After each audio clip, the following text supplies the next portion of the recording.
Jay and I and Wes were super excited to kind of share with you a bunch of different things.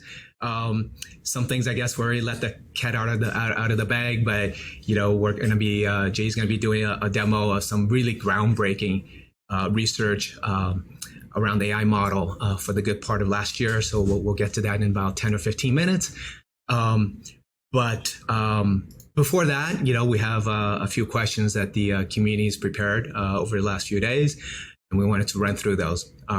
So maybe we can, we can get started, and as soon as Wes's situation is resolved, he can join us. So the first question that we got from community member is, what part will the Theta token play in the future of Edge Cloud? How will Theta Labs look to reward users for securing the network, including the new Edge Cloud service? So just a quick recap for everyone. As you know, TFIO has been the primary utility and the gas token for the Theta network and the ecosystem. And of course, when we launched our native chain back in 2019, we had the main Theta token, which is the staking governance token. So of course, by staking Theta, you earn TFIO. Now, Edge Cloud, as we launched last week, is powered by, of course, by TFIO. And with the June 26th release that's coming up with the Elite boosters, it's really an opportunity to take sort of that TFIO utility and participating in the broader ecosystem for Edge Cloud that's really fueled by TFIO, no pun intended. And I think that's really a big basis for the Theta and TFIO. Now, with TFIO utility increasing primarily around AI use cases, but also video pipeline use cases, rendering, gaming in the future, we see TFIO's utility token, becoming much more popular and widespread, which in turn, of course, should fuel, again, no pun intended, the primary Theta token.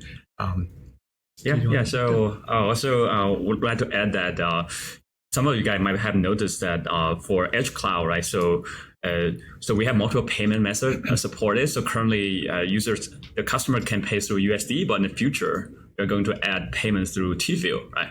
So it's going to come, which will increase the utility of TFIO on the Edge Cloud platform. The next set of questions that we got from the community are mobile edge nodes coming soon, and more information for smartphones and smart TVs.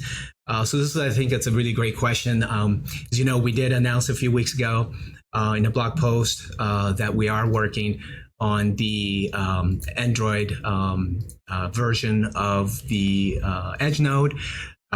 Really happy to, and I'm gonna get in trouble again. We do this every single time. I'm gonna be speaking for Ryan or and our developers that that it should be launching next few weeks. So we're super excited. Of course, that's gonna be available on the Google Play Store. You can be able to download it. And what's more interesting is that the initial use case that we identified is really exciting. It's really utilizing AI object detection for video clips. So imagine one of our partners has a very large user generated platform where people submit thousands of videos a day.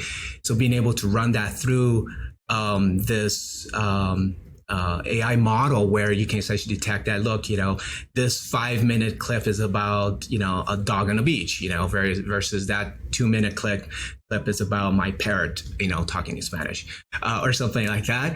And so the whole concept of object detection and understanding sort of the context of a video clip is something that we're going to be launching with. And it's going to be running under sort of calibration mode or test mode. So we want to be cautious, at least initial stage, that we're really testing sort of the infrastructure and sort of the capabilities of the mobile device, right, and the CPU and GPU capabilities.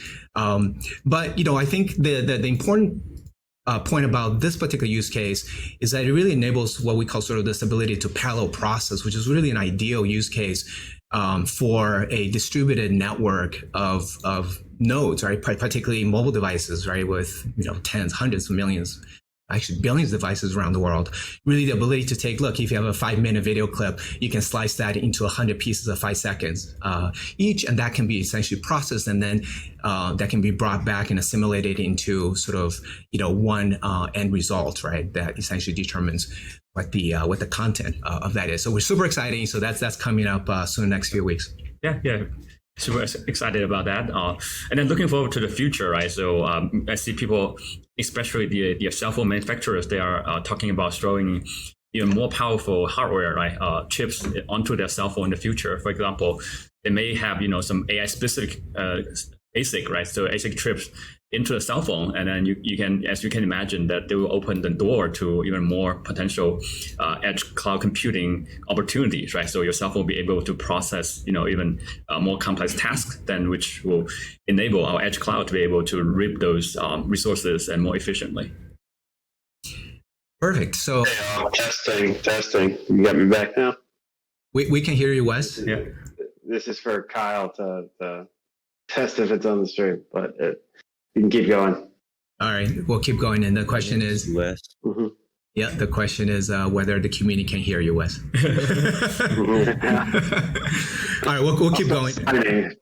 All right, we'll keep going, and then as soon as the community, you guys can put in chat whether you can hear Wes or not. Right. That'd be great. But let's keep moving. Sort of to the next question that submitted by the community. What is there anything significant about the June 26th date of our booster launch? Every other launch has been the first of the month. Was there a particular reason for this date? And the short answer is no, not really. I mean, it was really driven by, Jay, you can talk a bit about sort of development cycle and the fact that we wanted to launch the Edge Cloud, the developer interface, earlier, right, as we did on May 1st, with the booster coming up at the end of June. One nice thing about the end of June is the fact that it's also the end of the quarter. So for those of you that will be participating in the 3, 6, 12-month lock, it kind of ends at each of the quarters, right? End of September and December and so on and so forth. So that's the key driver there. Yeah, so June 26th is a Wednesday, right? Middle of the week. So we can have all hand on deck, right? Working towards this release. Yeah, it is a little bit risky. There's a lot of moving parts, right? It's highly complex software Jay and the team's working on. Also, in the U.S., the week after is a 4th of July weekend and some people are taking some time off, so we just want to make sure that everything goes smoothly. So moving on, a related question is more clarity on the booster rewards, right, for June 26th. In particular, the 3-month lock, the amount that can be earned, as well as the 6 and the 12 months. So again, just to recap, I know we've put out a couple FAQs, but sometimes it's good to kind of for us to review sort of the overall pieces, right, for the 26 launch. So first of all, to become Elite Booster node, you have to stake a full 500,000 TPO from a single dedicated wallet, right? So that's sort of the first requirement at that point. When you go to the Elite node or your Edge node UI, you'll see a new interface that will enable you to see the Edge Cloud. From there, you can lock an additional 500,000 TPO across the 3-month, 6-month, or 12-month option, right? And it could be any combination. It could be 200, 200, 100, or 400, 100, and so on and so forth. And that essentially enables you to earn a proportional share of all of the Edge Cloud rewards from all the jobs that's being processed in our cloud-based AI GPUs. And then if you were to unstake a portion of that initial 500,000 TPO, then you'll become essentially disqualified. You'll no longer be earning the Edge Cloud booster rewards. So of course, we encourage you to keep that staked. And our target earnings, as you can imagine, the earnings for the TPO locked should be higher than the base TFL staking rewards, which is currently around 7%. It should be higher than 7%.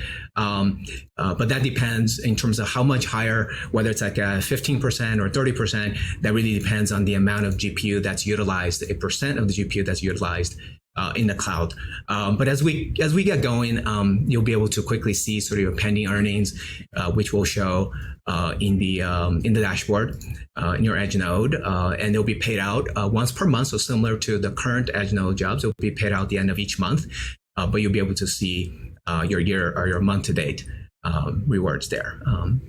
Did I miss anything? Oh yeah, I think just also I think what I'd like to mention that the reward, right, it could come in different forms. It could Yes. be TFU token and could be other TNT point tokens, right? Correct. Combination. So it's going to be a combination of TFL as well as partner tokens, right? That's utilizing the Edge Cloud for certain types of jobs, primarily AI rendering types of jobs. So in aggregate, those returns will be should be higher. Again, should be higher than the base staking of 7%. Okay, great. Yeah, cool. Cool. Is Wes back with us? All Back right. for real this time. Chat can hear me. So thanks back at HQ for figuring out whatever that issue was. And yeah, happy to be here since you missed the original intro. Said happy to be live from Amsterdam. It's late night here, but excited to talk to the Theta community. So glad we could finally connect here. So I'll jump in. There's one from Twitter that I thought was interesting. An important one to clarify too about whether for Edge Cloud clients, are they paying Theta Labs directly that distributes to Edge Cloud nodes, or the clients paying directly to the nodes for taking on jobs? Basically, how does that all work? And if it's in USD, or is it possible to use USD to utilize the services? So short answer is, for now, clients will just transfer in the V1 transfer to Theta Labs, who distributes it over the edge nodes. The eventual vision is that through a dashboard and set of smart contracts, possibly, you'll just upload what you're going to be, whatever crypto that you're going to be using to pay the nodes, and it can be transferred directly. There still will be the option, I imagine, through either Theta Labs or a third-party payment provider, if you want to use USD and have that converted to crypto, whether it's T-Fuel or the TNT20 token, to pay Edge Cloud nodes in the future, because there will be a lot of clients, no doubt. Some are going to be crypto native and happy to pay in T-Fuel, or Levita Replay may be wanting to pay in their own native currency to Edge Node operators. But some are going to be big clients. I would assume that one just pay in dollars. Either we can convert it, or just like you see today, where there's MoonPay and all these other payment processors that quickly make it easy to pay in dollars, convert to crypto. Same will do for Edge nodes as well. Great. Excellent. I did see a question maybe before we go to the next area, right before Jay's demo. I'm super excited, right, to show you guys. Jay will get into some pretty crazy stuff. Hopefully you'll enjoy that. There was a question in Theta Drop chat whether I want to know if AWS is involved at all. So so once again, in my past AMAs always talk about there's a lot of partners that we work with. I can absolutely tell you that AWS is one of the partners that we are actively working with, but we can't announce anything just yet. And as you guys know, we don't like to pre-announce things. So when we're ready for that, you'll definitely be the first to know. I do know that some of our other partners out there may have said or shared a few things, and that's okay. But we're super excited. And as you can imagine, there's really three primary cloud leaders in the space. So I can definitely say that we are excited to be working with all three. So with that, Jay. So it's a good segue to transition to some of the kind of technical related questions, right? So I saw one on Twitter. So what is the main difference between traditional AI data centers and edge cloud AI processors, right? Can they perform the same computation on them both? So yeah, I'll say that on Theta Edge Cloud, so we have this unbeatable performance to price ratio, right? So because we incorporate not just the GPUs in the cloud or data centers, but also a bunch of GPUs from you guys, right? The community, right? So that can help us to reduce the operation costs, so we can offer our services at a lower price point compared to traditional cloud vendors, right? So that's the first thing. The second is that I want to emphasize that the Edge Cloud is not just a bunch of cluster of GPUs, but we build a stack of middleware software, right? And then UI UX for developers. So make it developer friendly. If you guys have some of the developer in the community might know that if you want to actually run let's say large language model or a stable diffusion in the cloud, then you have to first go in and then start a VM or a cluster or something and do a bunch of things, right? It could take you a day to set the environment up and then to get you the inference endpoint to start integrate into your app. But in Edge Cloud, because we have this simple UI, a developer can just do a few clicks on the UI, and then boom, he has these the inference endpoint, which is ready to be incorporated into the application, right? So they simplify the UI UX and then really boost the efficiency for the developers, right? So those are the main two differences. So come to use our Edge Cloud, so which will be I think we'll be delighted to see its features. Yeah, and if I can add just a little bit to the price to performance, which as you guys know is on the homepage of our Edge Cloud dashboard. And I think that's a really important one for us to emphasize, and that's really sort of our vision for the future of the decentralized hybrid, right, cloud and distributed system that we're building, is the fact that, as part of this middleware that Jay described, as part of this software layer that we're adding, is the ability to really route certain types of AI jobs, or even some subcomponents, sub pieces of an AI job, having that intelligence coming in and be able to then route that to the best price to performance GPU, right? And that could, for instance, earlier I described the mobile Android use case being, specifically around video and object detection, scene detection. That's the type of thing that we think works extremely well on distributed nodes like a mobile GPU, and potentially other devices like smart TVs, where it's fairly low requirement in terms of computation. And so in that case, why would you necessarily want to run that on an expensive A100, GPU? It just doesn't make sense, right? Where you have potentially these tens of thousands of nodes that can do that much more efficiently and much cheaper. So that's sort of a key piece to the price performance. The other thing I just read on Twitter just before we start EMA, I know we have a community member that does a great tracking of our some of our stats across our network, and we saw that the number of elite nodes in our network have surpassed 10,000 in the last few days, which is a huge accomplishment. I think we've been working towards that for quite a while. And that's been steadily increasing, which is just amazing to see. And the fact that the TFL staking unlocked is now approaching 40%. I think we're just a little bit shy of that. We're at 39 point some percent. We would love to see that approach 50, 60% plus over the next few months or over the next year. And that's really, really amazing. So I think we're making tremendous progress there, and we still got about a month and a half before the June 26th launch of the booster, which incidentally, if you go to our homepage, we did add a countdown clock, to the booster launch. So that's going to be a next major initiative for us. So very exciting there. So with that, Jay, are you ready? Yeah. I think talking about technology, right? Talking about the intermediate middleware and software we're building. So it's a good time to switch to our demo today. So we'd like to unveil this groundbreaking sketch to 3D Gen AI technology we've been working on in the past few months. Right? So let me switch to my desktop. Okay. So you guys can see my slides, right? Showing up. Okay. So yeah, let's go. Yeah, go for it. So this is a sketch to 3D Gen AI technology. And then what is the main purpose, right? The goal is to turn a 2D hand-drawn sketch, right, into 3D models, right?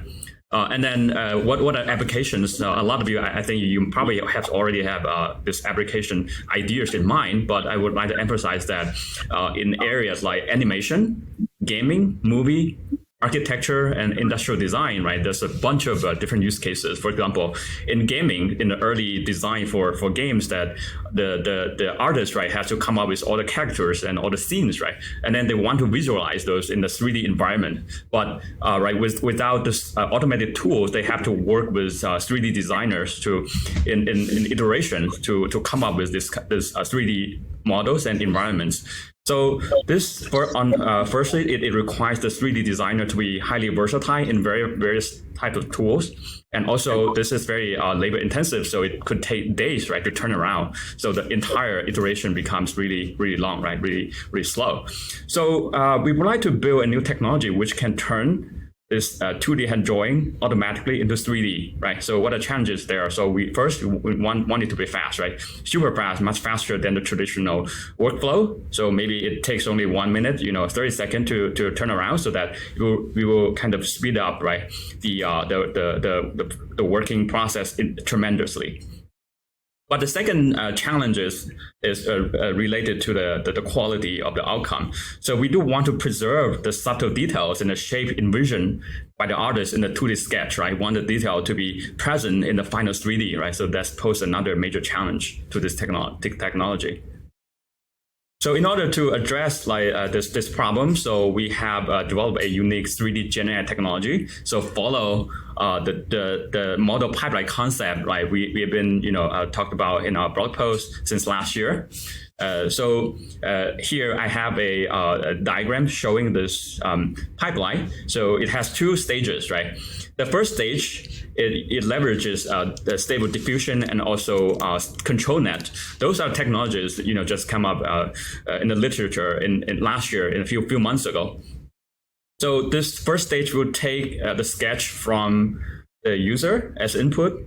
In addition, it optionally take a text prompt, right, as input. So through the text prompt, you can describe the sketch in a little bit more detail, right? And then maybe you can tell that certain aspect of the model you want it looks like animation style or like realistic style and all that, right? So all this will be taken as input and fed into the first stage model. As you can see, there's a very complicated multi-stage, multi-layer neural network here, right? So after a few rounds of processing, so it turns out generate a 2.5D images, right, which is the 3D image projected on a 2D plane. So after that, so once we have this image, then we need to leverage some of the very advanced algorithm to extract the primary object from this generated 2D image, right? And reduce the background noises, right? So, and after that, once we have the major object, then we leverage the so-called LRM model, so which has come out of Adobe and Stability AI, right? As you can see, there's multiple stages of processing, and then after a bunch of computation, you finally come out is the 3D model here, right? So which can be inputted into some 3D modeling tool, so that for the designer and the game developers, right, to visualize and then to determine what to do next, right? So this is the kind of high-level overview of this technology. Then maybe without further ado, maybe we can go into the demo itself. Sure. Or maybe if you want to add a few things here. I think one of the interesting aspects here, JE is being, I think, very conservative here in the words, but this is really groundbreaking technology. I think what's really unique here, and this is many years of effort, right, with the engineering team, is developing this concept of a model pipeline. And if you really look at sort of real world use cases, for instance, large animation, big budget films, coming out of Hollywood, where you're trying to essentially create these 3D environments and characters, it is extremely expensive, not just because of the technology involved in terms of GPU processing required, but it's also the workflow. It's the fact that you have multiple teams and multiple groups of people, right, different skill sets, right? The from the ideation phase, right, the artists that create the 2D sketches to then turning that into, sort of initial 3D models, right, to visualize, and then you go through that loop and that cycle, many times before you then move on to the next phase, which is refinement and improvement and adding the scenes, adding the background, adding the transitions. All that is extremely complex.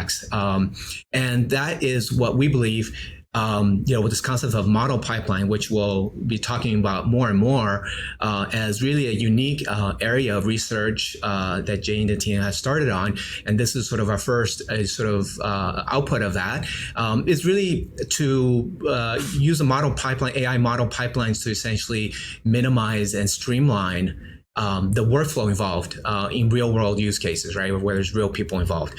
So this is really absolutely groundbreaking. One other application model pipeline, which I also, I guess, share here, which again, part of the engineering team might kill me, but we are going to be doing an update to the AI showcase for our text to image, the stable diffusion, which many of you have been playing with and is super exciting.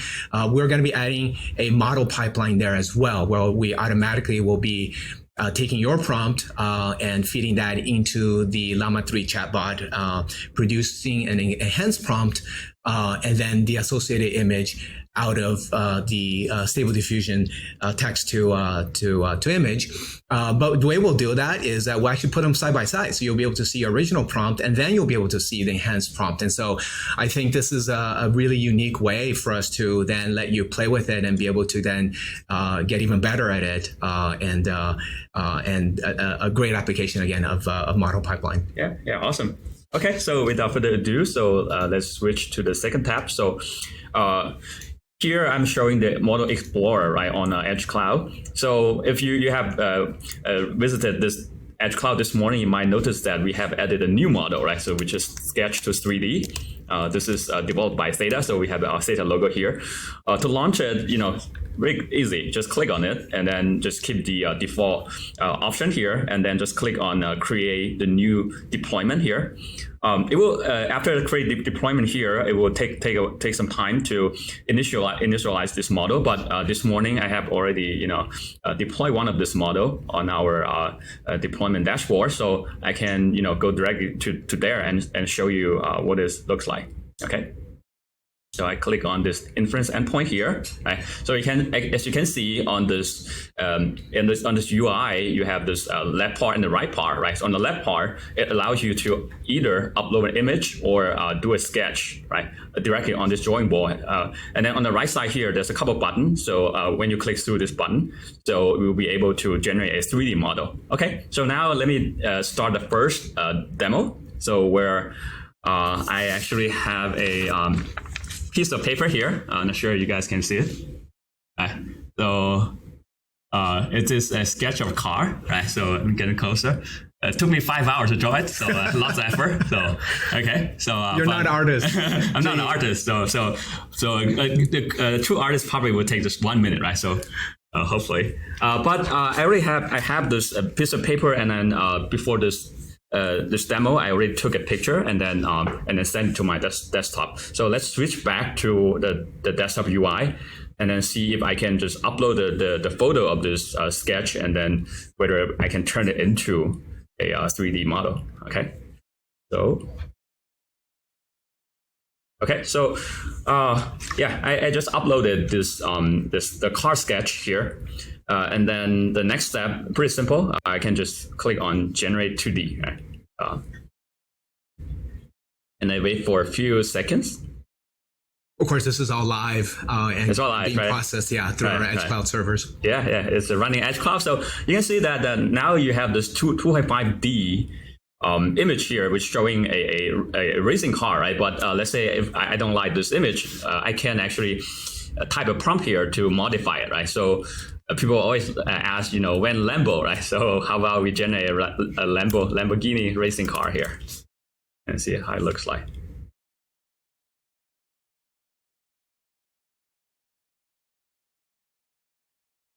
Okay, so this is Nice. maybe I feel it's better looking. And now, so let's try to do the last one magic step to turn it into a 3D object. Okay, just click on Generate 3D. Okay, so for those who ask when Lambo's here. So so I can zoom in, zoom out, right, and then see the detail of it, and I can rotate it, right. So as you can see that I can't even look at it from the back, right, from the top and all that, right. So it shows the car from different angle. I'll admit that in the current shape of form, the resolution is a bit low, right? So there's a lot of details not translated into this 3D object. But 2 years ago, people say the same for Stable Diffusion and Mid-Journey, right? And as you know, in the past 2 years, so that the field rapidly advancing, and then so today it has be able to produce really high resolution 2D images. Then you can envision like 1 year from now, 2 years from now, so how this what this can be, right? So it'll be a really useful tool. Yeah, it looks very simple, and you guys saw in real time here that the generation of the 2.5D image and the corresponding 3D was just a second or two. But behind the scenes, there's a lot of stuff going on, right? A lot of processing, neural networks, and AI model that's being run, the inference points. And I think this example here is really groundbreaking. It's really stunning.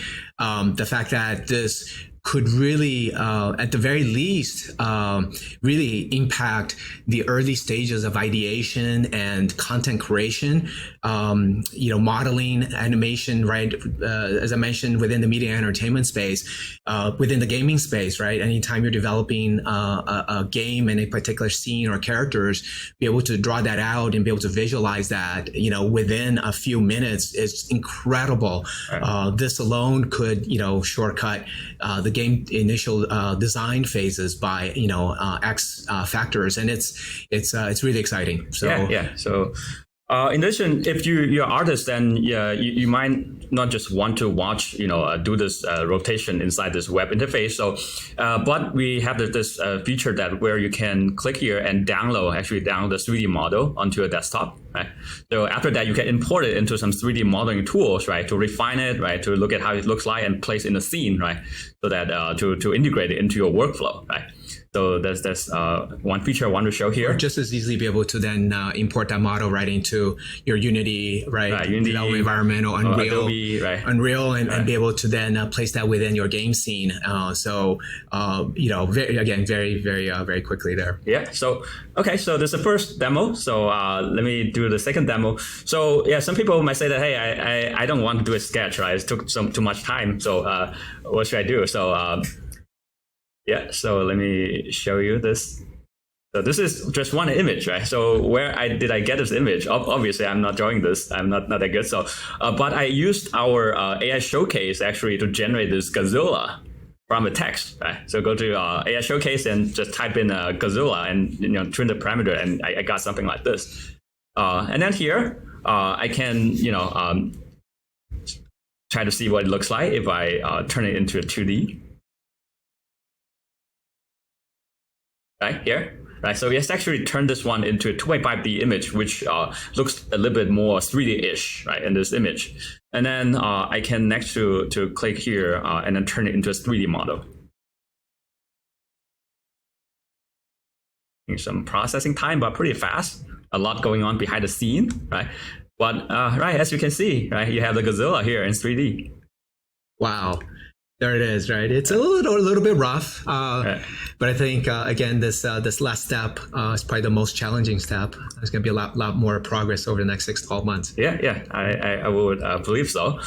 You can use some prompt to to help you to to do some ideation work. So, for example, if I want to modify this Godzilla to be a combination of Godzilla and racing car, so how it looks like, right? So.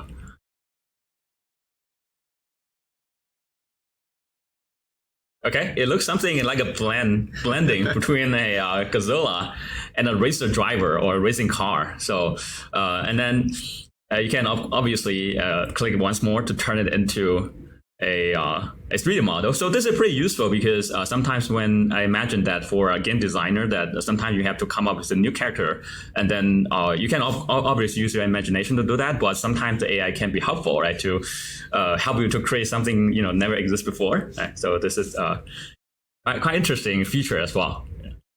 And then lastly, so if you don't want to draw at all, I don't want to prepare an image at all. What can I do? I can directly type in the prompt here. For example, I'll just do a fighter jet. See how it looks like.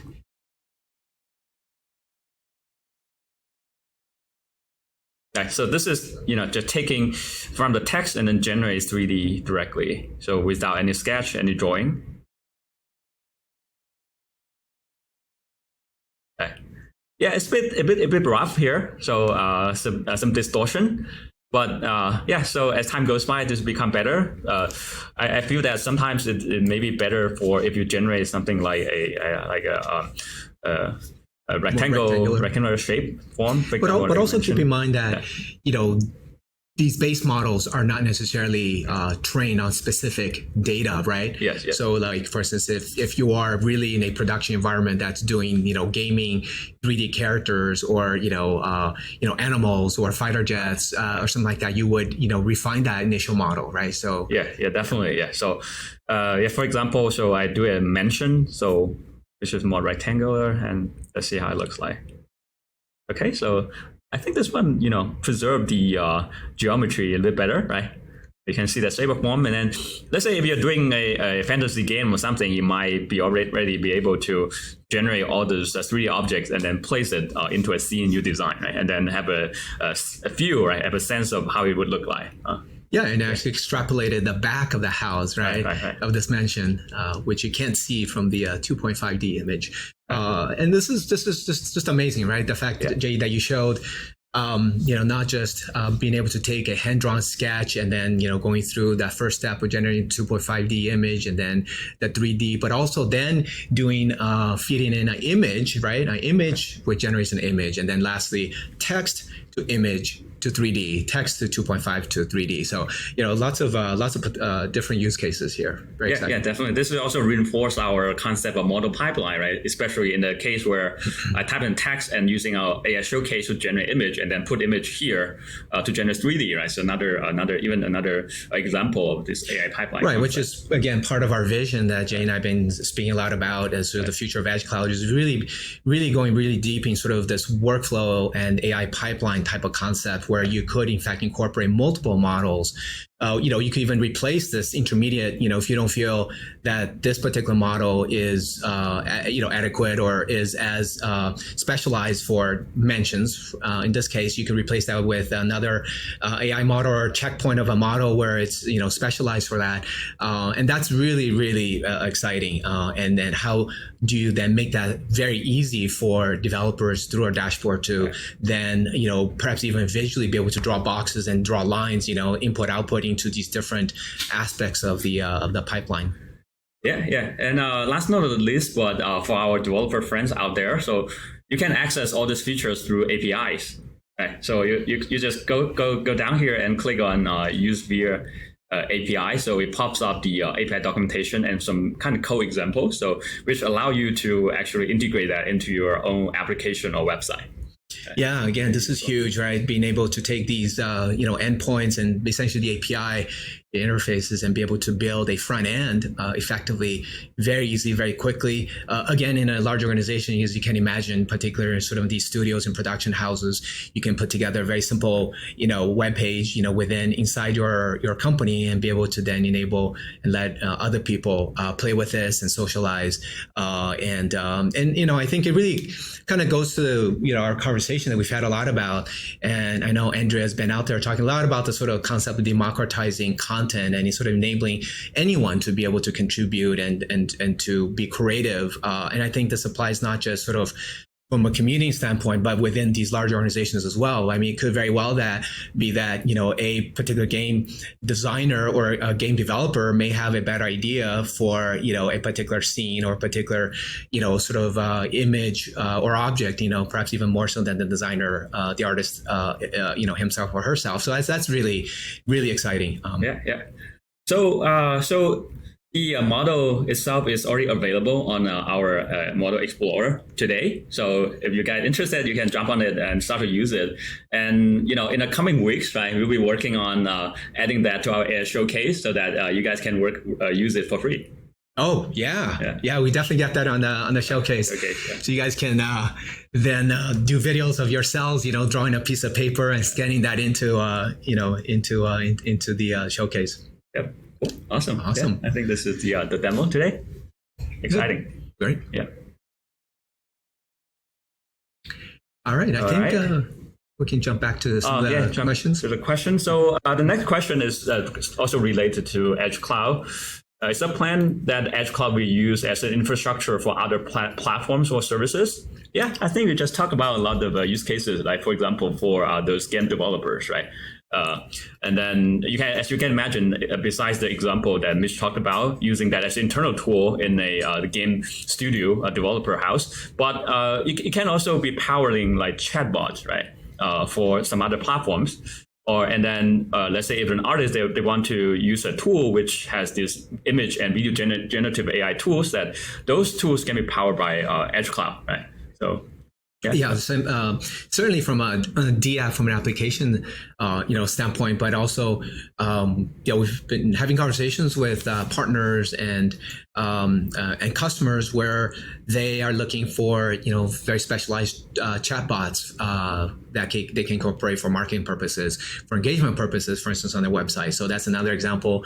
A much simpler example where you can, feed a particular chatbot and fine tune it for specific data that's in your industry or for your particular company, and then for that to be made available to your customers, your consumers. So that's again a B2B2C, right? We're providing infrastructure, right, to power these specialized chatbots. So these are all different examples that we think are really opens up, a bunch of different opportunities for us. And then, we had a follow-on question. So we're, going through this fairly quickly because we want to take more questions from you live.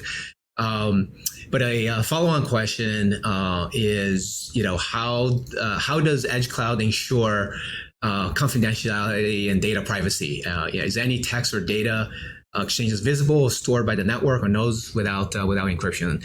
And that's really a great question. And this goes back to earlier description overview that Jay was talking about, building this sort of this virtual layer or this middleware layer where, our incoming jobs, we know whether those are from particular corporate customers, right, where privacy and sensitivity to data is pretty high, versus, potentially open source projects or potentially, some text to image projects or to video where the privacy is not so important. In that case, we have the ability, right, through the Edge Cloud platform to route that, whether, as we described in the white paper, if there is a lot of sensitivity, that can be routed and performed by GPUs in our cloud data centers versus in our distributed network, right? Eventually in our distributed nodes that you guys are running on your PCs and Macs and eventually Android devices, mobile devices, and other types of devices in the future. So this is the type of thing I think that we can very, very easily and very efficiently be able to manage, right? If there is that concern. Cool. Should we go to a break? Go to the live chat that we have on Theta Drop and see if there's some questions that we want to take. Yeah, let's. You guys start adding your questions if you want. Don't hear you. Am I? Mic's on. You guys can't hear me? Oh, yes. Hold on. You can? I can hear it. You guys all right, can hear me all right? Continue then. Yeah. Yeah, you guys start throwing questions in the chat, and we'll also scroll up. I saw a lot of people having other questions too, so maybe we can find some good stuff to kick things off.